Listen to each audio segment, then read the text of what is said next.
সব দোষ হুজুরের। হুজুর তার নিজের বউ নিয়ে হেঁটে যাচ্ছে, কয় দেখছনি কত বড় বেয়াদ্দব হুজুর, মাইয়া লইয়া হাইটা যায়। হুজুরের জামা যদি একটু বড় হয়, কয় হুজুররাই কাপড়ের দাম বাড়াইছে।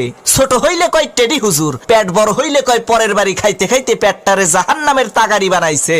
চিকন চাকন শুকনা হইলে কয় মাদ্রাসায় পড়ে লাভ কি, এরা তো খাইতেও পারে না।